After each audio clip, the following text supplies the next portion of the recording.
Cruz voice died.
Well, good afternoon, Mr.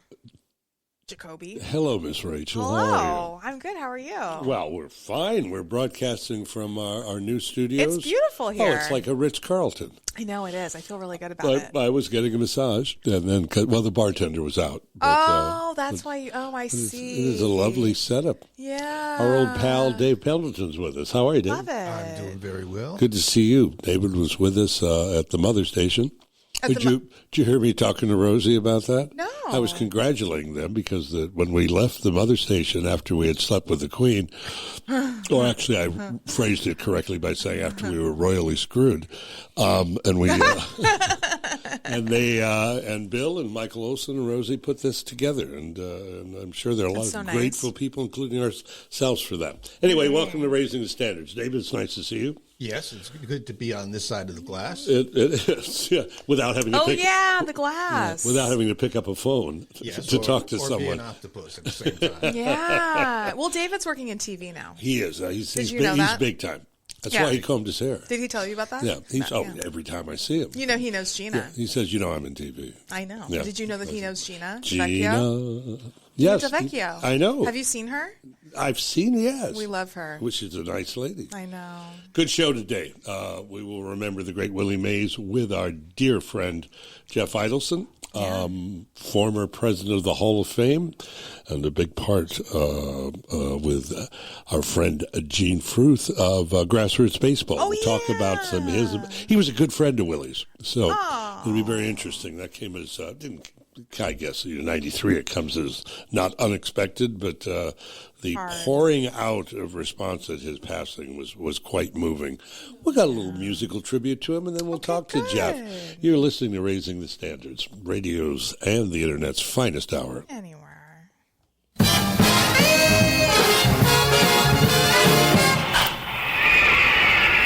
Hey, Willie, go get it. What do you mean, go get it? Man, that ball's way in left field. I don't care what field it's in. Willie plays all fields. Every time we come to the game, you talking about Willie plays all the fields. That's right. Let's call Willie and ask him. Call him. Okay, hey, Willie. Yes. Are you Willie Mays? Yes.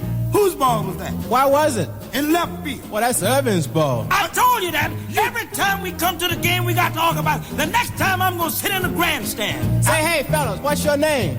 Say who? Say Willie. Say hey. Say who? Swinging at the plate. Say hey. Say who? Say Willie. That giant kid is great. When he hits the ball, it's long gone man. Hits it farther than Campy can. Swings the bat like a little lead pipe. When they reach the ball, it's overripe. Say hey. Say who? Say Willie. Say hey. Say who? Swinging at the plate. Say hey. Say who? Say Willie. That giant kid is great. He runs the bases like a choo-choo train. Swings around second like an aeroplane. His cap flies off when he passes third. And he heads home like an eagle bird. Say hey. Say who? Say Willie. Say hey. Say who? Swinging at the plate. Say hey. Say who? Say Willie. That giant kid is great. Yes, he covers center like he had jet shoes. The other batters get the Willie blues. Anything hit his way is out. Man, it just don't pay those guys to clout. Say hey, say who? Say Willie. Say hey, say who? Swinging at the plate. Say hey, say who? Say Willie. That Giants kid is great.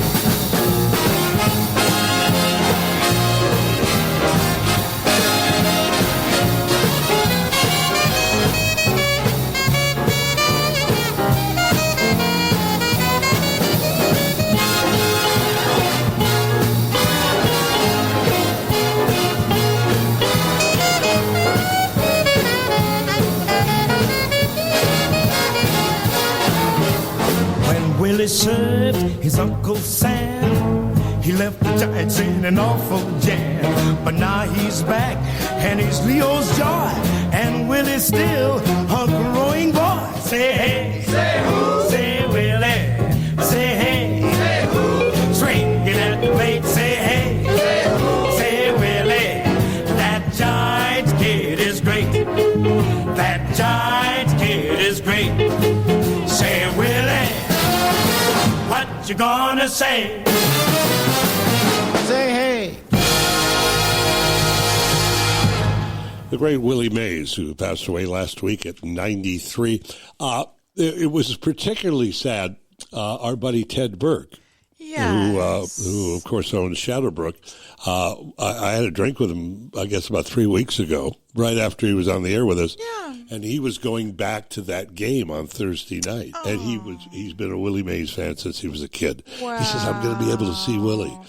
And he went back to that game in Alabama. And I called him when I heard the news. I said, where are you? He says, just getting to the airport. I'm pretty excited. I went, I think I've got some bad news. And he hadn't heard. So it was kind of sad. So, but there certainly has been an outpouring, and you saw Mays play when you were young. You used to go to Giants games at Candlestick. Did I see Mays play? I'm sure I don't you know. went Maybe. to. Didn't you go to Giants games at A Candlestick? little bit, but to tell you the truth, baseball is not. Baseball is very technical for a dum-dum like me. You were more water polo. I'm more like basketball. Yeah, and I rode horses. But there are as a technicals kid. in basketball. Isn't that funny? Basketball's technical, but it's a little quicker moving. Baseball's a little bit. No, I don't even know what you're talking about. No. I don't even know what That's you're talking right. The about. problem with water polo is That's like- horses in the water. That's true. Yeah, I mean, That's that's true. like my It's hard that a lot whole- of the horses drown in that deal. I'm sure. Well, they Yeah. need life preservers. They Did you? do. Where was your first baseball game? Your first professional game? Do you remember? You mean- Did your dad take you to a Oh, game? you mean like the only professional game Well, I've ever like been the to? one you went to. The I thought- Giants in San Francisco. But at Candlestick or the new park? Did you ever go to Candlestick? Maybe. Maybe. I don't know. You know. Did you ever Would I freeze to know? death? I froze to death every baseball game I've ever been to. I've been to like 4 in my okay. life, and I froze every time. Did you? Yeah. You went to Candlestick when you were a kid? No, actually, I grew up on the East Coast, so I was in the Bronx for the Oh, so Yankees. Yankee Stadium was your first Right, game. so I may have been over that way towards Mets Stadium and At the old Shea Stadium. Yeah, Yeah. Shea Stadium. I did. So As a matter of fact, very near, it's now Bass City Corp, I think, Stadium, the new one that they've kind of patterned after Ebbets Field. But very near there is the Louis Armstrong Museum, where Louis grew up, and actually it's the house he passed away in. And it's a fascinating tour. Wow. If you're ever back there. And I remember we were following a group of youngsters. They were taking a tour, and they were saying there are a lot of ashtrays in the house. And they said, yeah, well, he used to smoke a little bit. And whenever Dizzy Gillespie would leave the room, Louis would go because Dizzy had the good smoke. The funny one. The funny stuff. The funny stuff, yeah.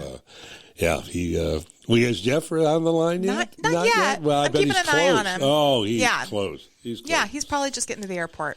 So I had a nice birthday. Thank you for asking. I know. So what did you get up to? Not much. We went to one of our favorite haunts. Yes. Not because you haven't been there. I went there will. years ago. As a child, I've As been a there, but as child. an adult, I have not. Trace Pinos, the Yeah. inn at Trace Pinos. Between that and Shadowbrook, we've always got a place to stop and. Absolutely. Absolutely, and really good places. And you love a place you can say to a bartender, "Do you have any idea who we are?" I know, yeah. Unlike Don Quixote's, that would never buy me a drink. I know. And I know you think it's because I've never been there, but I still... I know, they should have brought it to you, full service. But, I brought your birthday present to you. Oh. You haven't gotten it yet. It's in the car. But Well, I brought it to probably you. still being distilled. You didn't even have to go to pick up your birthday present, which is nice. I thought you were still in Oaxaca at 11:30 when you were supposed to be getting my birthday present. No, I'm going to bring you a taco next week. We're going to sit on the patio.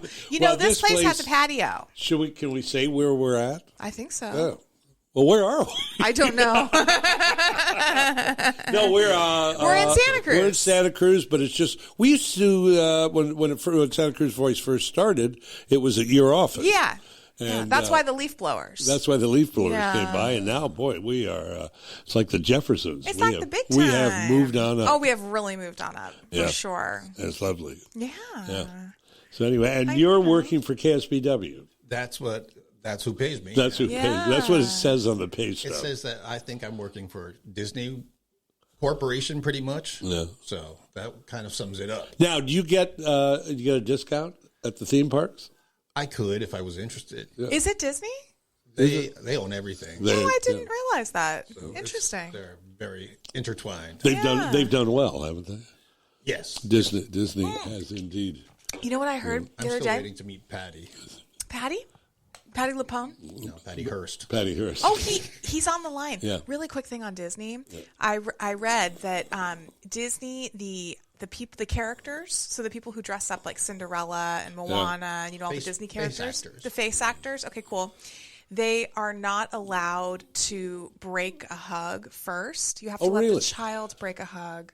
It's the sweetest thing I've ever seen. I used to have to pay extra for that. Oh my God, no, it's the sweetest thing. There's this one video. Who are you asking?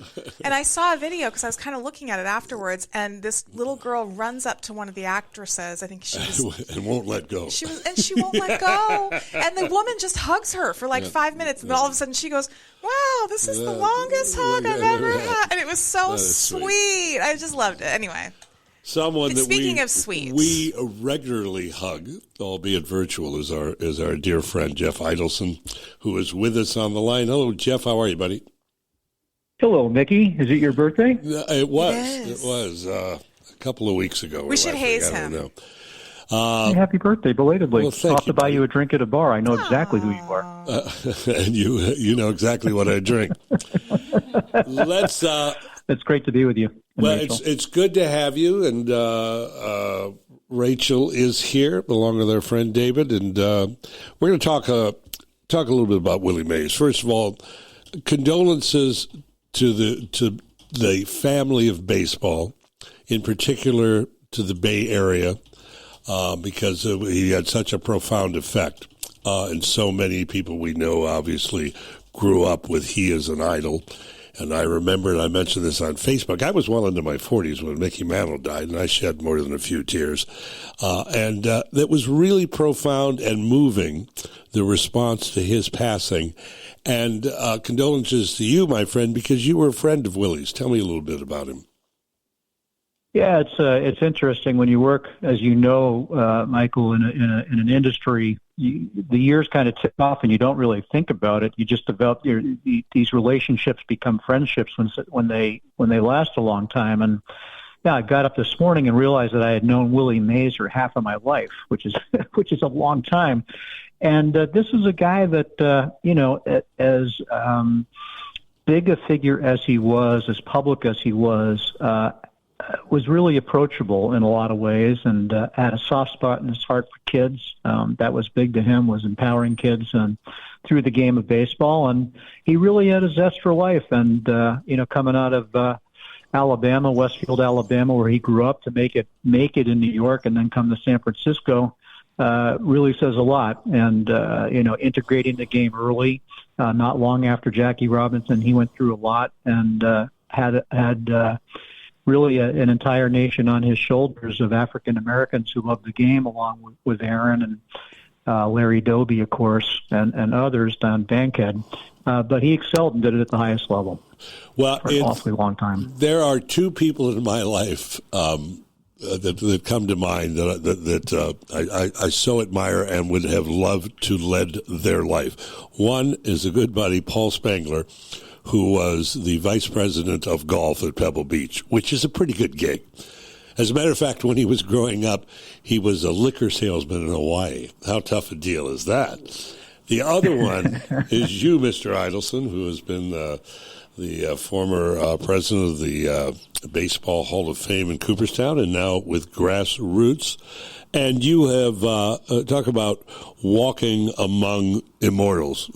You've spent time. Oh, who haven't you spent time with? But you spent some time with Aaron. I know you've told me stories about sitting with him. Yeah, no, it's funny because, people often want to compare the two of them, and wonder who was better. And, as Monty Irvin, who was a great Giant, said to me one day, you know what, put them both in a paper bag, shake up the bag, and whoever falls out first is the better player. That's how close they were. But, Willie played with a lot more style and grace and pizzazz. He was in New York. Hank was in Milwaukee and then Atlanta.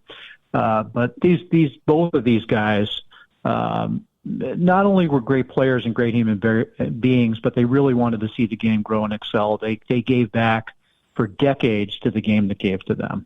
You must be particularly pleased, and it was something that should have been done many years ago, that the Hall of Fame in baseball have finally added the Negro League stats into the overall stats of the game. Yeah, it took a while. The Hall of Fame was actually a leader in helping to make that happen. Back in 2000, when I was there, we got a grant from Major League Baseball to develop a stat committee that really put the database together and got things going. And it took a while, not because nobody thought it should happen, Michael, but it's not like stats weren't kept like they were with the major leagues, and games weren't covered like they were in the major leagues and newspapers. So finding box scores, finding game accounts from games was a lot harder than it was, picking up the sporting news and having all the box scores in there. But yeah, it took a while. Thankfully, it's been done. The Negro Leagues being recognized as they should be as equivalent to the major leagues. A wrong has been righted. It took a while, but at least it happened. Well, and we're going to talk a good deal about Willie in the next few minutes. But speaking of that change and those stats being added, there have been some major shakeups. One is that Ty Cobb is no longer the highest average, right? Yeah, there were a few that have been shaken up, and people will always kind of maybe in their mind have maybe think about it in two different ways. A lot of the traditionalists will continue to think of Cobb as the all-time batting leader, but Josh Gibson had the career that he did. He didn't play as long as Cobb. He died a young man, I believe, at age 37. So you've seen some of those records change, and it's part of righting the wrong, as we say, and I'm happy it's happening. Now, it was the stadium they played the other night. Was it Rickwood? Yeah, Rickwood Stadium in Birmingham, which is not far from where Willie was. Willie played there with the Barons.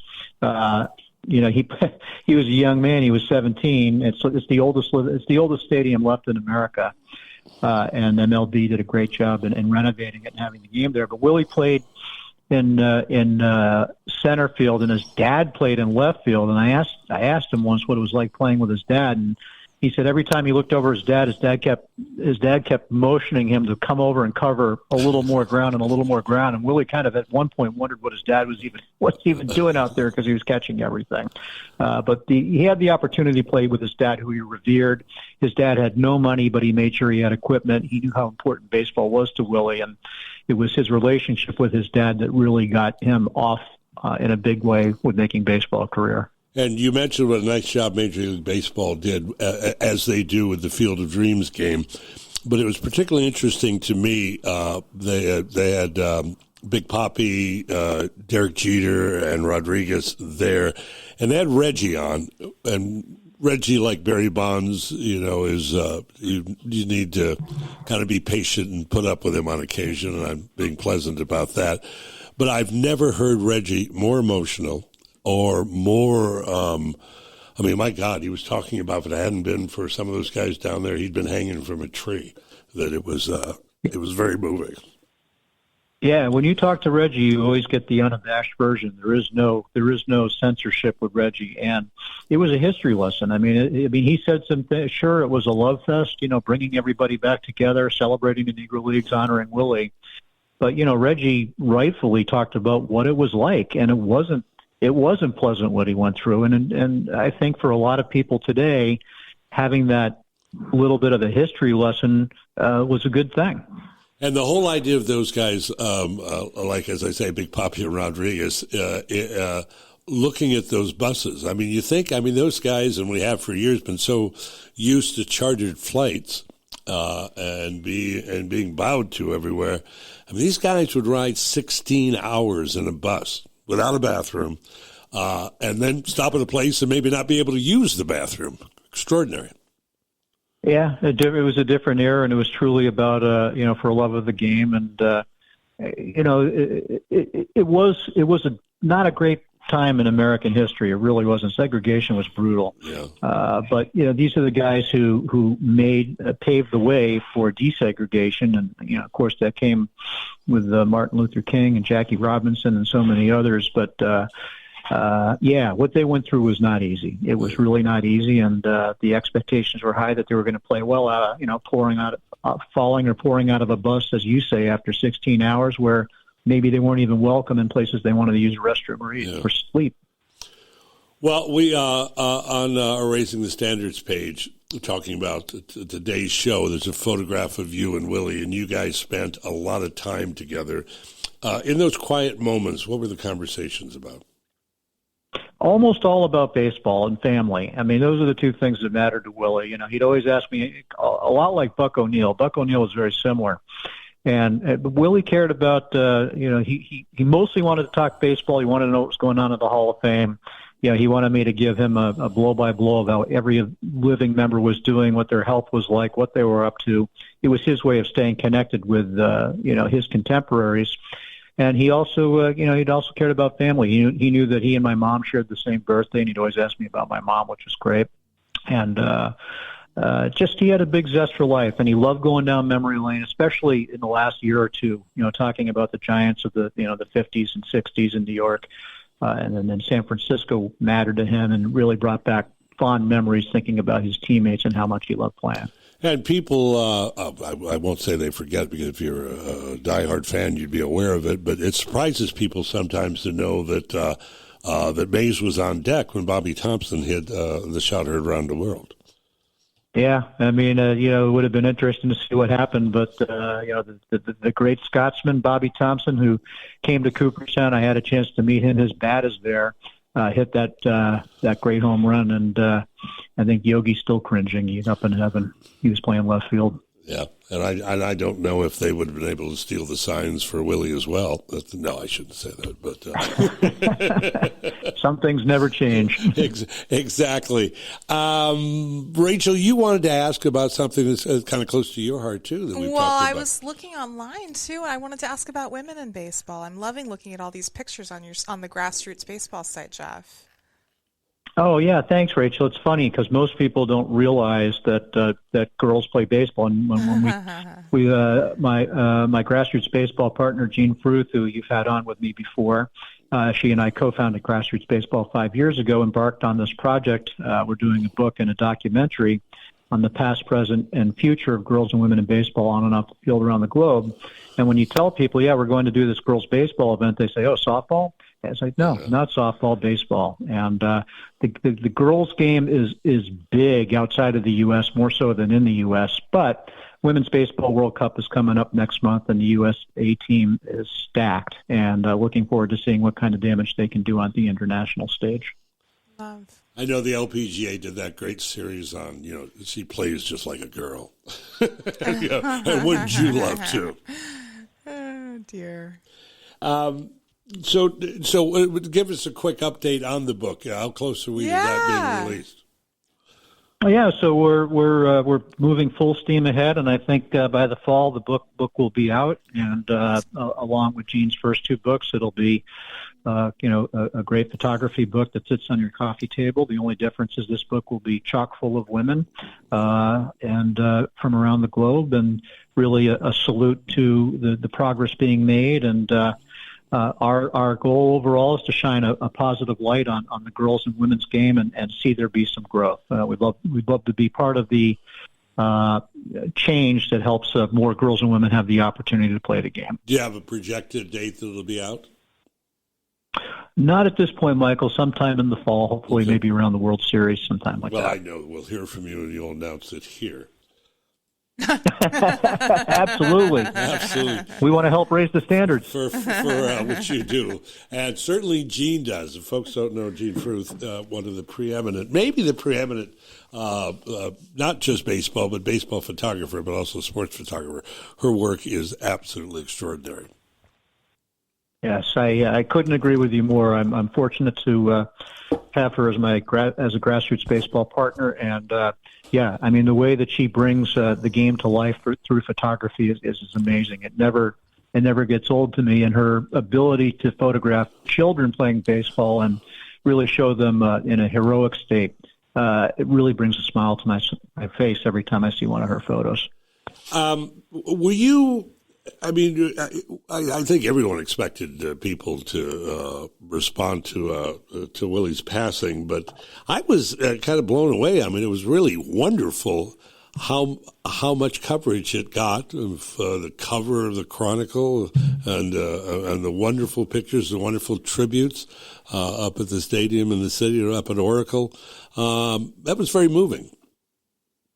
Yeah, it really was. It's when a baseball legend dies, or any legend dies, it's interesting to see how a community responds. And Willy Mays and the city of San Francisco are synonymous, absolutely synonymous. And it's great to see that the Giants stepped up in baseball overall to really pay dues, pay respect to someone who, like I said, I mean, not only had a magnificent career, but spent the last half century promoting the game and trying to grow the game, and really building a big fan base in San Francisco. Yes, when you and I shuffle off to Buffalo, I'm sure that they'll close a carpool lane for an hour. That's a very good analogy. Some of the things that were particularly moving to me, and I'll get verklempt if I talk about it, but there was one great political cartoon of Mays catching the ball, the famous catch off Vic Wertz, running through the pearly gates. Wow, that's amazing. I did not see that, but that's pretty amazing. And that catch was spectacular. It's something I'll always remember having seen. I wasn't alive when it happened, but talking to Willy about it years later, he didn't think the catch was that big a deal, but what he did think was a big deal was ability to throw. I can't remember who was on first base, but to throw out the runner who was trying to get back to first base, who was already almost to third base, because he was. I was going to ask when Willy caught that ball. Who was it? So there was a guy on first, right? And he doubled him up. He doubled him up, and I mean, Willy's all the way out. I mean, Polo Grounds was massive, and he's all the way out in dead center field, and turns around and just throws a bullet to first base. Yeah, that's somebody. Very Ichiro-like. Somebody told me, well, he threw it one hop to home. I go, no, he didn't. So that's not far. It was extraordinary, but it wasn't that far. But as you say, he doesn't even rank it as his top 10 catches. It was astounding. Yeah. He just, that was how, he played the game and felt so comfortable patrolling center field that, maybe the catch was extra special because it was the World Series in his mind. But to him, getting a runner back at first base was a big deal. And he talked extensively about how proud he was that he was able to double up the runner. Talking to Jeff Idelson from Grassroots Baseball, reminiscing about the great Say Hey Kid. He was... I think it's easy to say the finest baseball player ever. I mean, when you talk everything, there are people that hit for higher average, obviously had more home runs. But with the 5 tools, he was better than anybody that any of us have seen. Yeah, I mean, you're absolutely right, Michael. I mean, he was a true 5-tool player. He could hit 3,293 hits. He could hit for power with 660 home runs. He could catch, which we know. He could throw, what we know. He won 12 Gold Gloves. He went to 24 All-Star games. He could run. He won a pair of MVPs. He did it all. I mean, he truly did it all. He did it with grace and style, and always with a smile. So, Ted Williams was retiring as Willie was coming in, and Ted was a pretty good critic of baseball talent, and he pretty much pointed at Willie Mays and said, "This is the guy you got to look at. He's going to be the next superstar." Well, and people forget that the war, whether it be World War II or Korean War, is it took a lot of time from these guys' careers. I've always wanted to do a book called "If There Was No War, No Bus, and No Draft," talking about Ted Williams, talking about Ben Hogan, and talking about Ali. Is what were their careers? How much greater would they have been if you extrapolate it out? Oh yeah, I mean, because Williams lost 4 years and Willie lost 2. He did. He lost 52 and 53, and you look at Bob Feller. Bob Feller was the first guy to enlist in World War II. He lost 4 full seasons for military service, and I mean that's with him in that era was close to 100 wins. I mean, he would have had 350 wins.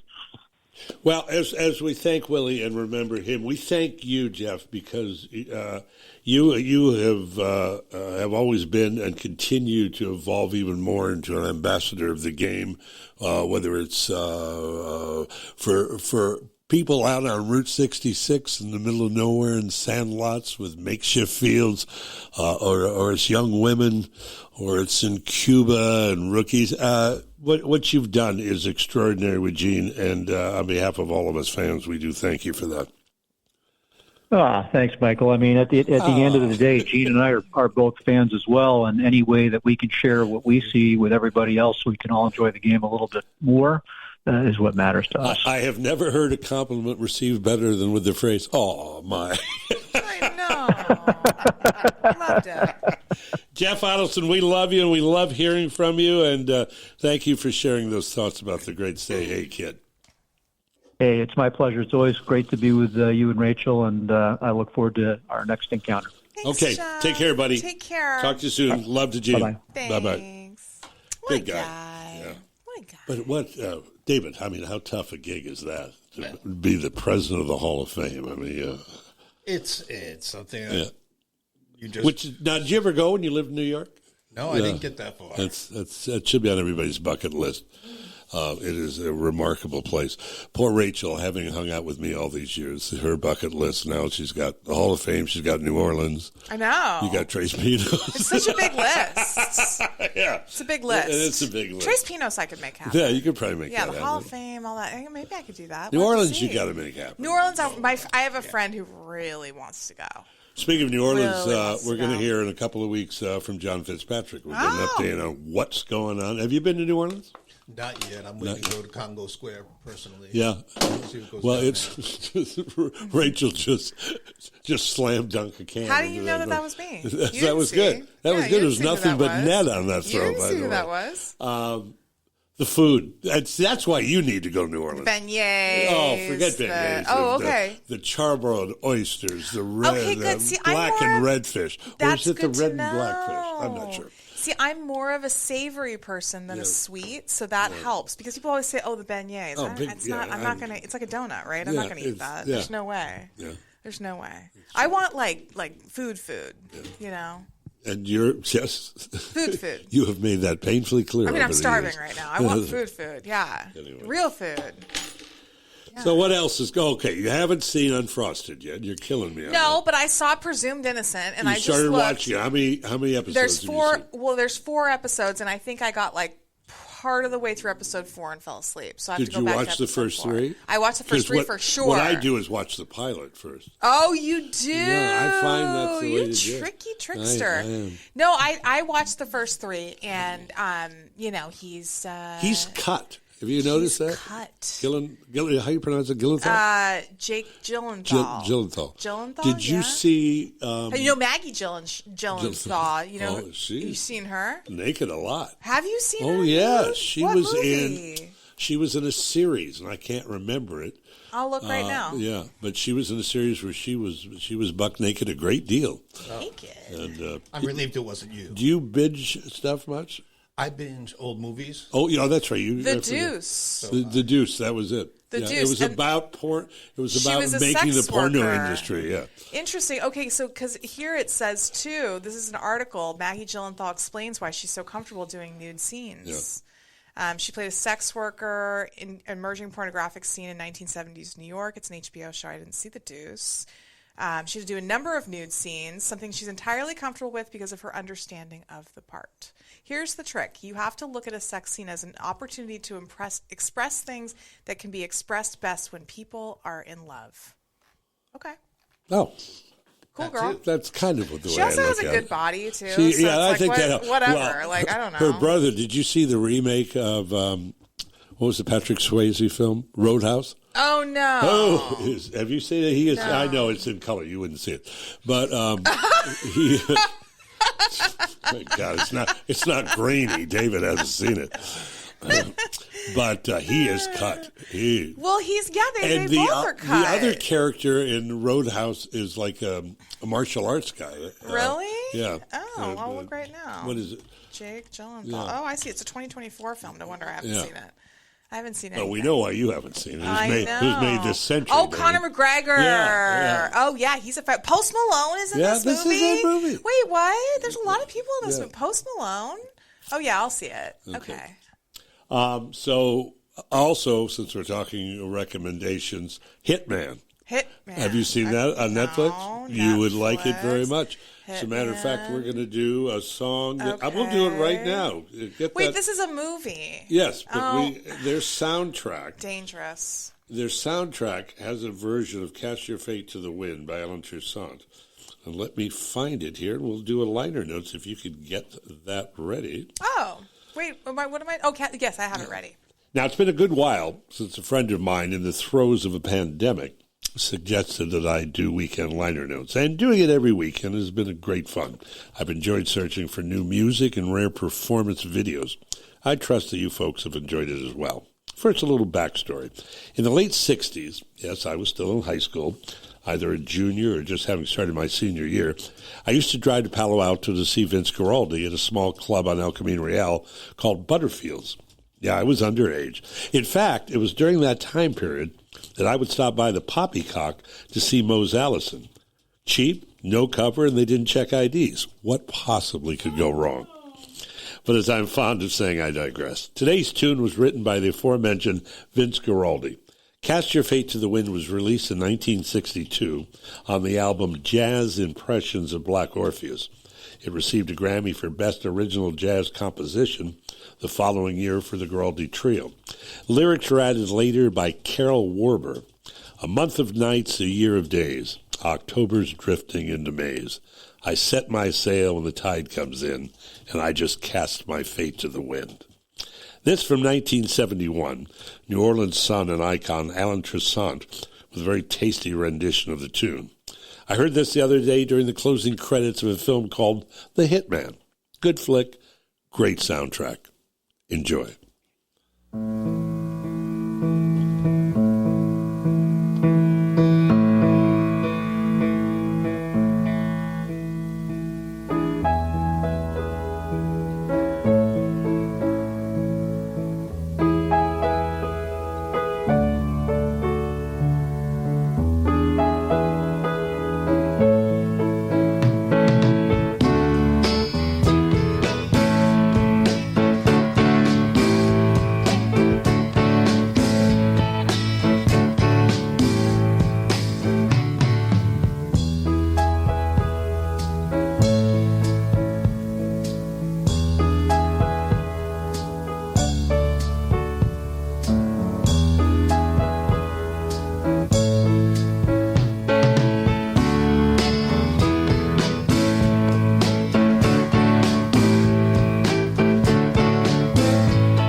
Interessant.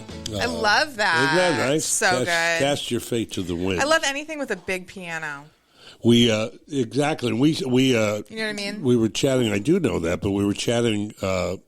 That movie that it was from was called Black Orpheus, and it was made so long ago. How long ago? Is David saw it? Yes. Yes.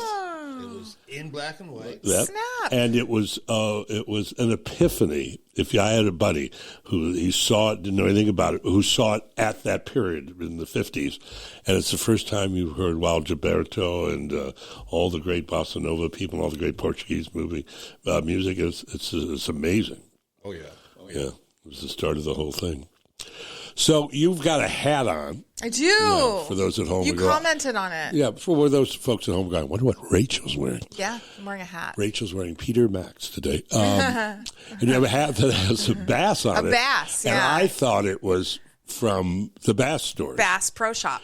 And you took your... Now, if you've never been there, David, to Bass Pro Shop? You got to go. Maybe I wandered in. Well, no, you would know if you'd been You there. would know. There is a bowling alley. Yeah, you would know. There's a bowling alley where the lane is plexiglass and the fish are swimming underneath. I mean, it's bizarre. You don't casually go into Bass Pro. It's an experience. It's an experience. It's run by the National Park Service. Yeah. Is that possible? So you took your... How old was he when you took 95. him there? Okay. 95. We took him...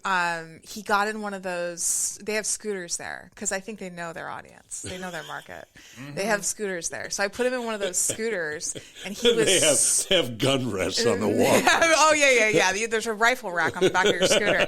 No, it was so he we were cruising around on the scooter, and I have this picture of him where he's like looking up at this gigantic waterfall with like sheep and rams and bears and elks and all this stuff, because they have all this taxidermy animal. I don't know if it's real animals, but they look real. Yeah, it is. It's like real. one of those dioramas at museums. Yeah, they have the Rocky Mountain Ram. Oh my God, it's so crazy. It's like going to Disneyland, honestly, for a 95-year-old. Yeah. It's like the most exciting thing ever. Yeah. And so, we went there, and then we went to Original Joe's. In San Jose, so what a day. You know, I mean, that's like the perfect day for him. He had such a good time. Yeah. Oh, and then I was going to tell you this story. So last week. Look, I love how she lowers her voice, like just between us. This is a good story. So this is a good story. So last week, I was putting some stuff away in our barn because I was like storage, and I opened the door, and as I'm walking by the door jamb, I feel something. I had my hair down. I feel something just at my hair. Like hit my hair, hit the side of my neck, and then bounce off. A bat. A little brown, fuzzy-eared, fuzzy-faced bat. Flying rat. Flies at the side of my neck like a vampire. Yeah. Like a vampire. But it was really just, it touched my hair, touched my neck, and then it went back. So I immediately was like, oh, I'm dying. I'm going to die. Yeah. That bat bit me. Like, for sure that bat bit me. But it did, but I couldn't tell because my adrenaline was so high. I was thinking, oh my God, did it bite me? And I was like, feeling. And so I went up to ask my neighbor, who is like, the voice of reason, and she asked her, and, what do I do? Oh my God, what am I going to, blah?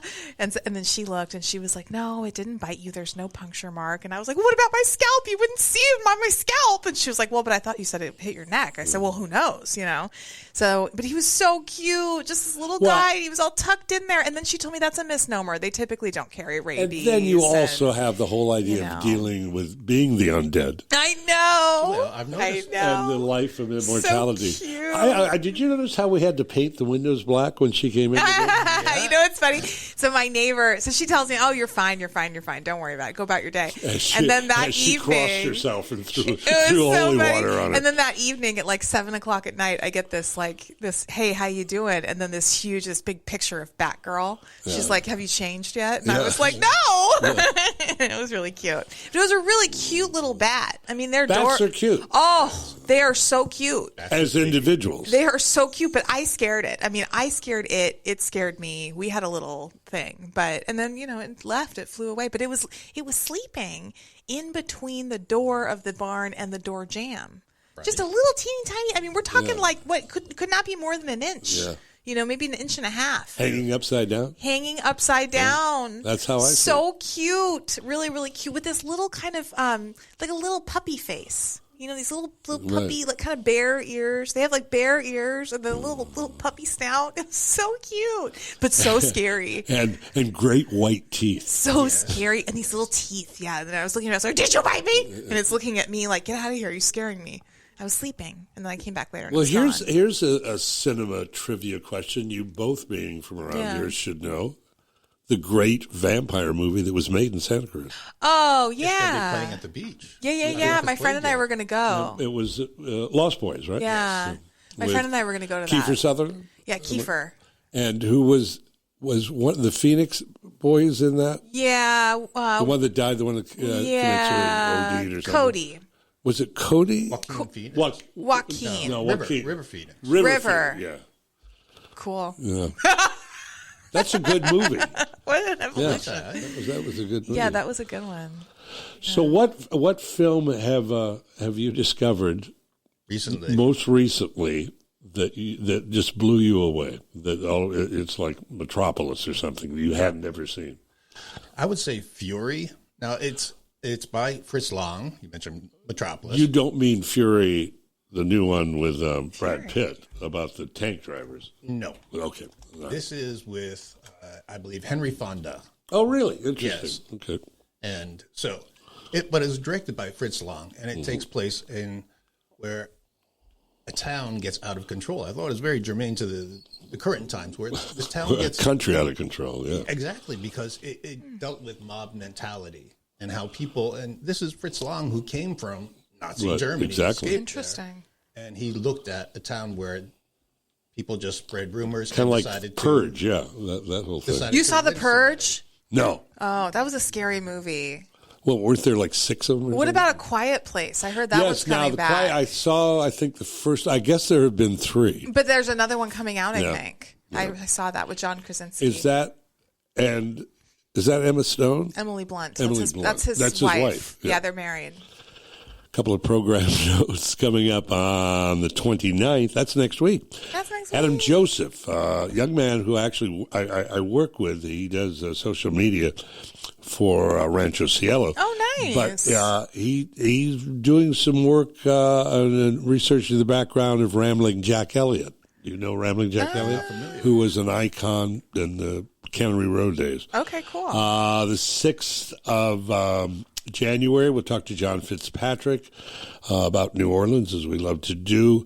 On the 20th, I'm not sure what's happening on the 13th. On the 20th, Chanel Enrique, who is the new director of Cahuamba. Love. And Alexei Glick, who's a fine guitar player we're talking about. I'm going the 27th, and we've got some other things coming up. Anyway, so we got a good summer lined up. I guess it is summer. I think it is summertime right now. This is the first day of summer. Is this the first day? First or second. There seems to be some argument about that, whether the solstice is the 21st or the 20th. It changes. Oh, the it solstice. Does change? Yes. Because of the leap year? Kind of. Or the voting? Yeah, they explained it, but I didn't get all the details. Yeah. So I know it's coming early. You notice... Rachel, that David's wearing some type of very strange tie-dye tribute to the Wicker Man. Oh, wow. What is that? It's Nicolas Cage. No, this is actually Babalu Aye.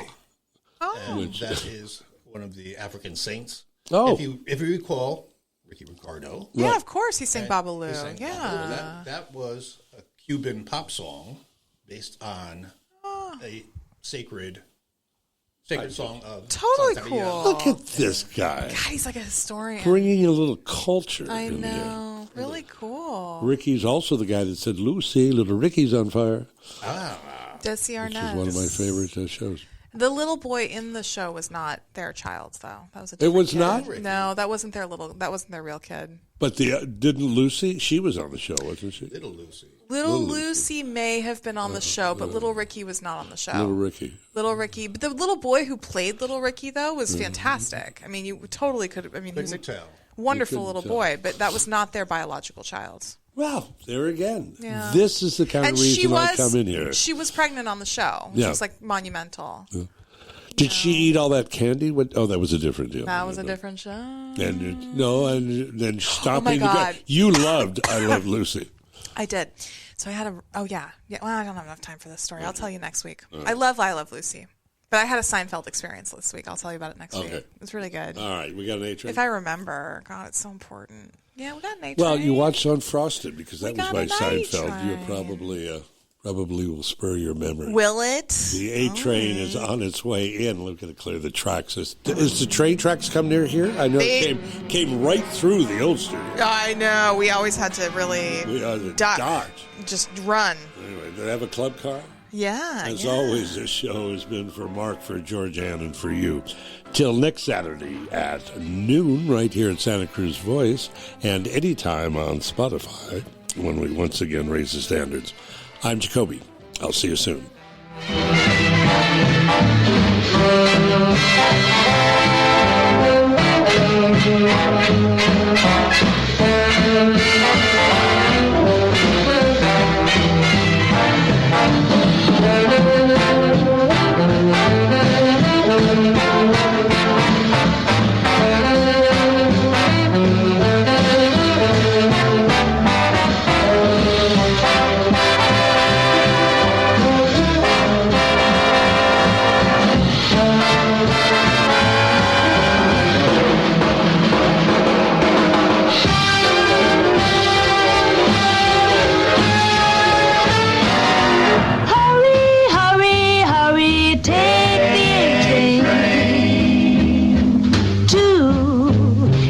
Sugar Hill way up in Harlem. If you should take a train, you